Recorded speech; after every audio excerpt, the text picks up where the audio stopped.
안녕하세요. 시장의 마법사입니다.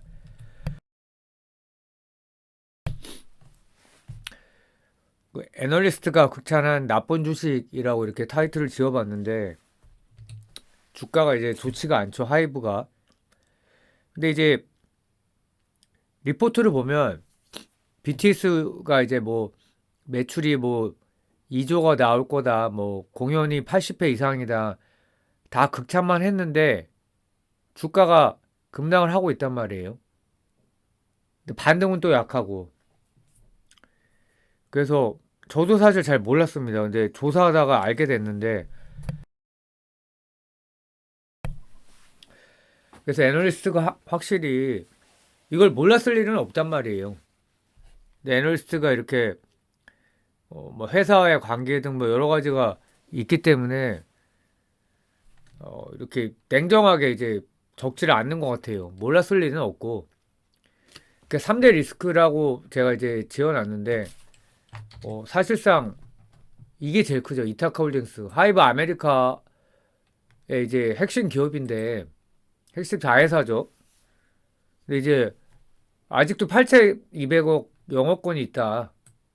그리고 이제 최근 유상증자를 했는데 1,500억, 1,508억을 이제 했단 말이에요. 위험 등급이 최고고. 그 다음에 이제 하이브 IM이라고 지분율은 한 70%좀 넘는데 게임 자회사가 이제 적자를 계속 지속을 하고 있단 말이에요. 근데 물론 이제 게임 회사는 하나 터지면은 그동안 이제 누적 적자를 다 이제 메꾸는 거죠. 그 다음에 또 하나는 이제 소송 사법 리스크가 이제 많이 있어갖고 사실 요것만 보면은 주가는 요것만 갖고는 그렇게 이제 나쁘지 않았을 것 같은데 최근에 이게 유상증자를 하면서 그리고 이제 또 기업을 오래 본 사람들은 아 이거 좀 쉽지 않겠다라고 알고 있었을 텐데 애널은 이제 그런 걸 적지를 않은 거죠 제대로.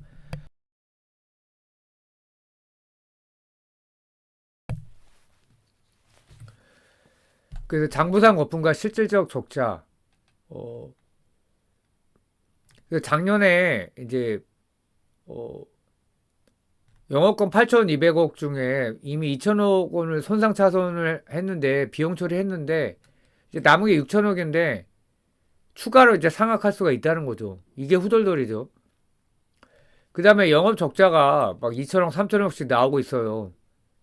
그 최근에 이제 스쿠터 브라운이 지분을 완전히 매각하면서 이게 아주 이제 최신 기사인데 근데 반전 카드는 저스틴 비버의 4월 코첼라 복귀 및 이제 월드 투어 할 가능성이 있죠.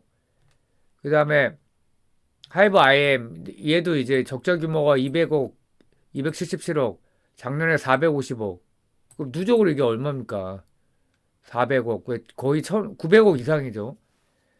그래서 뭐 그게 이제 다 인건비와 마케팅비인데 하반기에 이제 아키텍트가 하나 터지면 괜찮은데 안 터지면은 이것도 이제 이거는 이제 그나마 이제 30%는 외부 투자를 받으니까 그나마 이제 다행인데 근데 소송 및 사법 리스크 뭐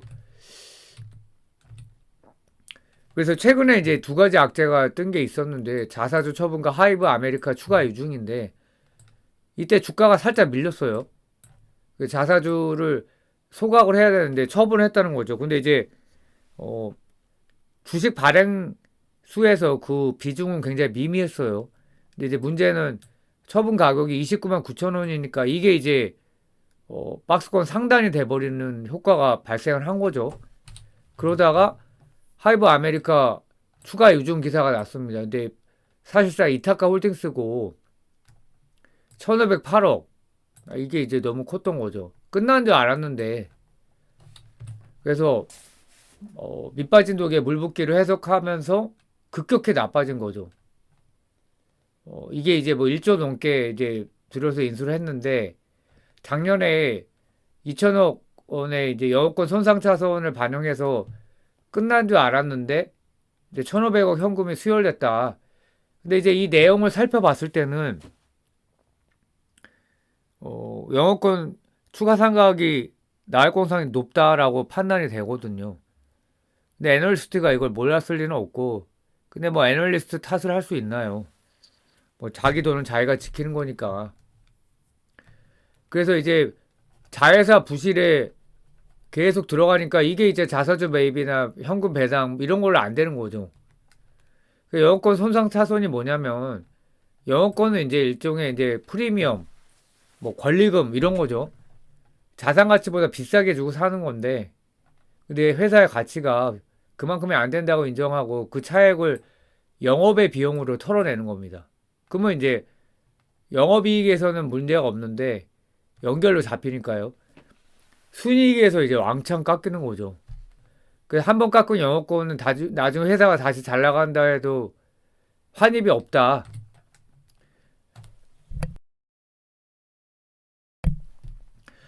근데 미국 법인 출자 내역이 이제 21년도에 1조 2천억인가에 인수를 했죠.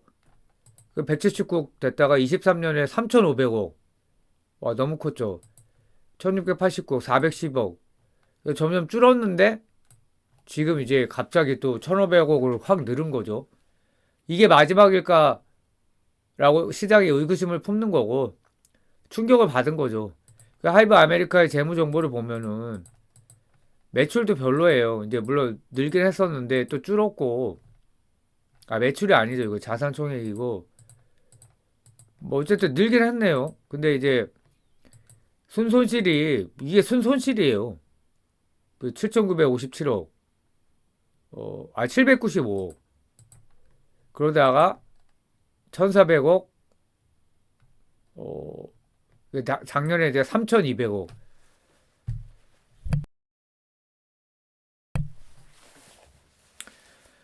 이걸 털어냈다고 생각을 한 건데 아니었던 거죠.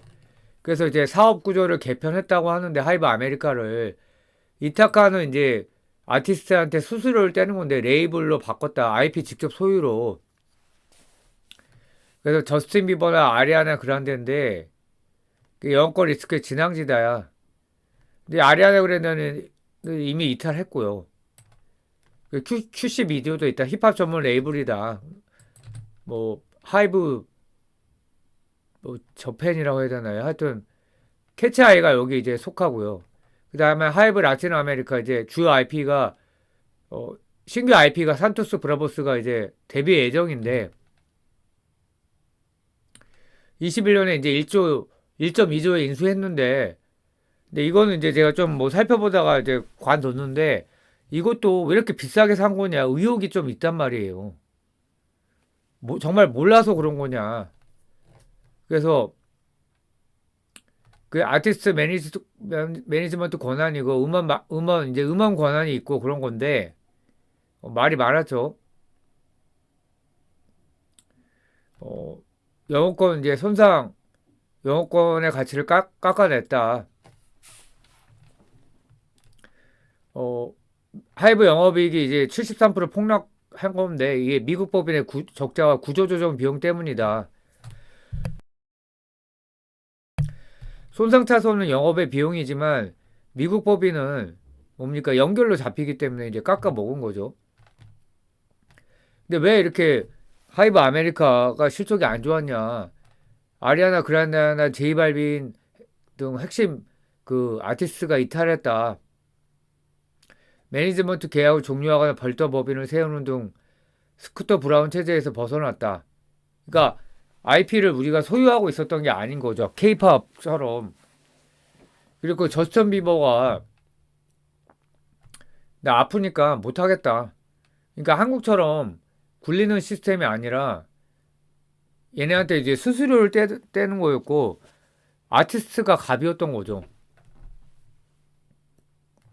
그리고 알맹이 빠진 인수 논란 테일러 스위프트 건이었는데 음원 이제 권한이 있는지 알았는데 재녹음 전략으로 인해서 그러면 이제 그냥 이거 그냥 가치가 급락을 한 거죠. 그 다음에 엔터 시장의 높은 인건비와 마케팅 비용, 차입금에 대한 이자. 근데 이 두 개가 이제 너무 컸던 거죠. 그러니까 결국은 경영진의 오판인 거죠. 한국 시장과는 달랐던 건데, 그래서 BTS 투어로 뭐 5천억을 번다고 하는데, 그 미국 적자 그러면 얼마니까 1,500억이 벌써 나간 거니까 3,500억밖에 못 버는 거죠. 그러면은 PER이 실제로는 높은 거죠. 지금 뭐 30 정도 뭐 낮다고 하는데 그게 아닌 거죠. 그러면 이제 그러니까 이제 주가가 저점을 뚫고 내려간 거예요. 이거를 이제 몰랐던 거예요, 저도. 그래서 추가 상각 가능성이 근데 또 있다. 그래서 실제 자산이 이제 많지 않았던 거죠. 8천억 원 이상이 영업권이었는데 2천억 까고 6천억 남았는데 이게 과연 끝이겠냐. 회계상 손실일 뿐 실제 현금이 나가는 건 아닌데 그럼 1.2조는 안 나간 건가요? 인수할 때 나갔잖아요, 현금이.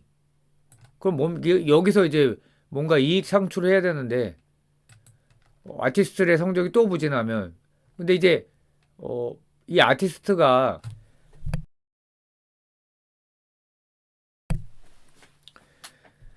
사람이기 때문에 어떻게 될지 알 수가 없는 거죠. 우리 과거에 이제 엔터주가 저평가 받던 시절에 그거였죠. 아티스트가 마약하면 어떡할 거냐. 운전하면 어떡할 거냐. 약간 이런 식인 거죠. 어, 그래서 한 해에만 3,200억 원의 손실을 냈다. 하이브 아메리카가. 그러면 이제 하이브 주주는 어떻든 연결 자회사니까 배당이나 자사주 매입으로 이렇게 돼야 되는데 안 되는 거죠. 돈을 다 까먹는 거란 말이에요. 그러니까 BTS가 벌고 하이브 아메리카에서 까먹는 거다. 그 1.2조 주고 산 명품 가방이 알고 보니 가죽이 사가 있었다. 그만큼의 가치가 아니어서 영업권 손상, 수리비가 계속 들어가는 거죠. 유상증자. 긍정 시나리오가 그럼 뭐냐? 저스틴 비버와 아리아나 그란데 동시 복귀다. 지금 코첼라 어, 헤드라이너 계약이 있으면서 컴백이 가시화되고 있다. 월드 투어가 이제 늦더라도 5월에 이제 결정이 난다고 해요. 그러면 이제 조금 주가에 좋겠죠. 그리고 아리아나 그란데는 투어가 확정됐고, 근데 이제 주가에는 지금 별 그게 없잖아요. 근데 왜냐하면 이탈했기 때문에 매니지먼트 그 수수료를 뗄 수가 없는 거예요. 그리고 캐치아의 미국 본토 정착. 근데 이제 블랙핑크급을 이제 노려야 되는데 이제 이거는 이제 희망사항이고 어떻게 될지 모르는 거죠. 그다음 하이브 아메리카 위버스가 동시 흑자잖아. 그러니까 구조조정을 했다고 그러니까 뭐 좀 괜찮아질까요? 근데 이제 이미 1,500억 터트렸으니까. 그래서 근데 BTS는 이제 그거죠. 어느 정도 이제 우리가 예상이 됐기 때문에 일본하고 중동에서 추가 공연이 잡힐 수도 있다고 하는데 이제 그게 중요한 거죠. 그리고 위버스에서 온라인으로 이제 라이브 중계를 하는데 이제 거기서 더 터져야 되는 거예요. 추가로 더 잡혔을 때 주가의 상승 요인이 되는 거죠. 그리고 아리아나 그란데가 뭐 이제 이것도 설명을 드리겠습니다. 그리고 그래서 BTS나 뭐 아리아나 그란데는 매출 차이가 이제 굉장히 많이 나죠. 2조 이상에서 3천억, 5천억. 근데 여기서 수수료로 그나마 잡히는 거고 얘는 이제 수수료도 안 되는 거예요. 그란데는. 고양 공연의 압도적 수치, 하이브 아메리카 실질적 성과. 그리고 아리아나 그란데가 계약 해지되는데 무슨 소용이냐. 매니지먼트 수수료 수익은 대폭 감소하고 근데 전략적 파트너십을 유지한다. 위버스의 입점이 확정이 됐다. 그러면 위버스를 통한 디지털 티켓 MD 판매 수익 이제 크진 않겠죠. 딱 봐도. 투어가 중요한 이유는 어, 캐치아이가 이제 게스트로 이렇게 여기 들어가면 이제 홍보가 되는 거니까요. 그리고 이테크 홀딩스의 가치가 영원이 아니라는 것을 증명하려면 아리아나 그란데가 하이브 플랫폼을 사용해 투어를 도는 것만으로도 8,200억 원의 영업권을 한 번에 깎아내지 않아도 되는 회계적 근거가 된다. 뭐 이게 맞는지 잘 모르겠는데 또 하나가 소송이 이렇게 많아요. 그 최근에 이제 풋옵션은 결국 미니진이 승소를 했죠. 1심에서 이제 하이브가 패소했단 말이에요. 근데 이건 좀 어, 의외였는데, 그러니까 우리가 알고 있는 게 진실이 아닐 수도 있다는 거예요. 근데 미니지는 이제 돈 안 받을 테니까 저 합의하자. 어, 좋게 끝내자. 이제 예상 바뀌었어요, 저는. 뉴진스 분쟁이 또 하나 있고 미국 리스크는 이제 소송은 아니고요.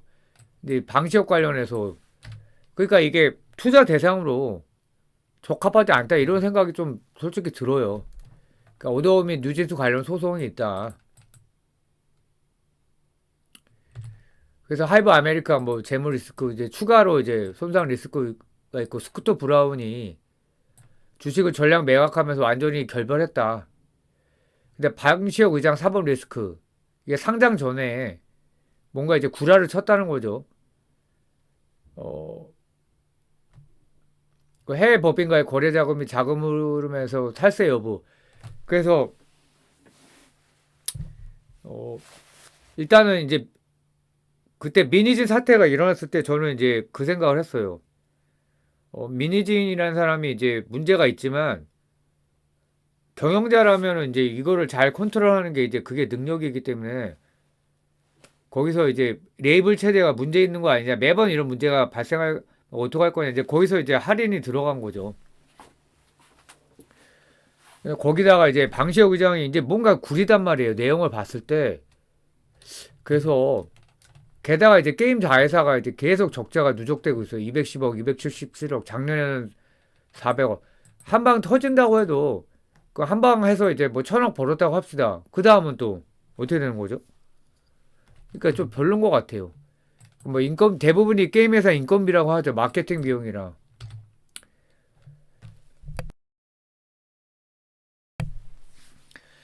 그래서 정리를 해보면 이 광화문 공연 이후에 주가 급락을 했단 말이에요. 근데 이제 증권사 리포트를 보면 황당하다. 무료 공연이었는데 뭐 이게 떨어지는 건 아니다. BTS가 월드 투어 80회 이상을 하고 상당수가 이제 벌써 맺은 사례다. 팩트잖아요. 그래서 저도 그걸 믿고 있었는데 그 주가도 실제로 며칠 전까지 흐름이 나쁘지 않았거든요. 근데 갑자기 이제 밀렸던 거죠. 저는 어떻게 생각했냐면 지수 대비 강할 줄 알았어요. 왜냐면 이제 BTS로 이제 돈 벌 게 너무 확실하니까. 근데 이제 자회사 유중에서 이게 뭐지 해서 잘 몰랐어요, 솔직히. 그냥 그 이타콜딩스에 대해서 그렇게 이제 큰 문제가 있었는지 잘 몰랐는데 너무 이제 세게 떨어지니까 이거 뭔가 이상하다 해서 이제 조사를 해보니까 그 애널리스트가 이제 당연히 알고 있겠죠. 근데 조사 깊이 판 사람들은 이타코홀딩스가 문제가 생길 거라는 거를 예측을 하고 있었을 거예요. 왜냐면 지금 이타코홀딩스 내용을 보니까 여전히 허접해요.